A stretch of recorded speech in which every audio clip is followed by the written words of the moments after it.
Let's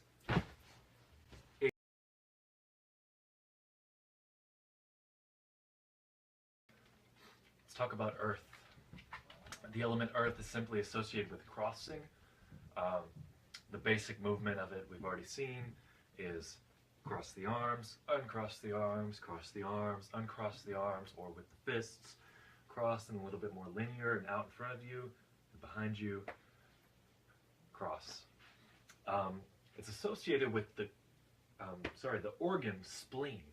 So you can imagine with the punch variation, the fist variation, that you're aiming at the spleen in the middle of the body, or the spleen meridian, if you're talking about the energetic property of it.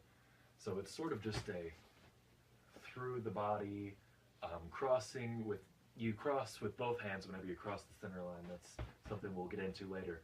But earth, the biggest part of this is that you are crossing yin and yang at the same time, or combining them in a sense, in that your body condenses while your hand that you're striking with or crossing with, whatever word you want to use, is rising.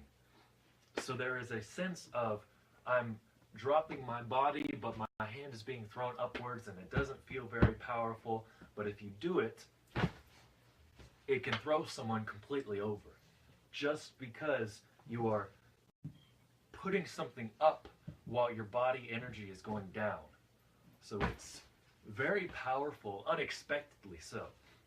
One of the targets, if you turn the dummy around, which I'm not going to do, we can turn the head around. If you're at the back of someone, is that you can aim for the kidney if you have gone behind them and just hit them right in the kidney, and it will knock the life out of them. And it will be an intense blow. This is such a shocking thing because it seems like it's just a flailing arm, so to speak. But even though this feels so weak compared to a normal punch, this hit can be one of the most powerful hits you can have. This introduces the concept of yin striking. As you are condensing your body and a hand goes out, it is like your body is being primarily yin, and it's condensing, it's getting tighter and tighter and contracting.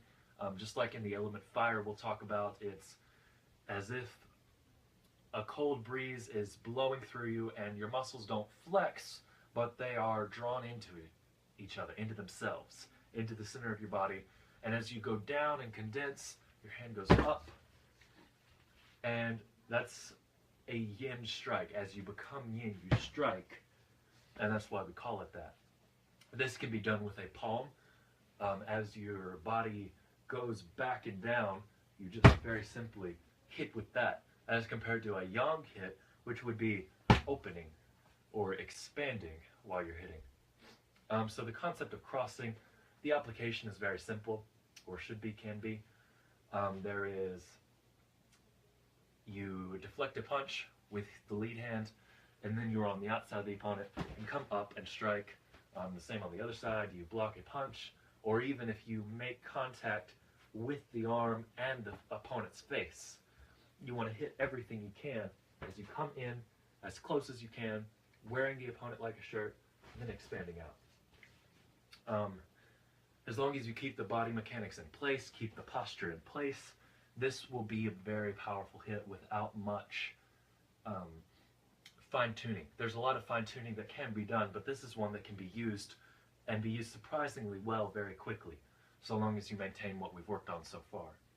So there's that, and you are in. This is one that lends itself more to the Xing strategy of getting close to the opponent, because that aids the leverage of this hit. The longer, the more arm you can put on top of the opponent, with good structure of course, the more leverage you have over them. And so it just sort of makes it easier to understand one of the reasons why you want to stay so close. It allows you to smother the opponent. It lends itself just to getting closer and closer. Remember that there's a shoulder strike in this to begin with, and an elbow strike, in that when you get close and cross the hands, the shoulder is right there to hit the opponent, right there, without having to throw the shoulder you just move into them. So you have cross the hands and expanded, remembering yin striking, it goes down. It can also be yang striking if you open with it, but one of the things to learn from this element is body sinks, hand rises. Or let me get the coordination on that right. Body sinks, hand rises. And something else is the strategy of flanking the opponent. So if the opponent is coming straight at you, it's very easy to see how this could step forward, block, get on the outside of the opponent, be in, and then strike.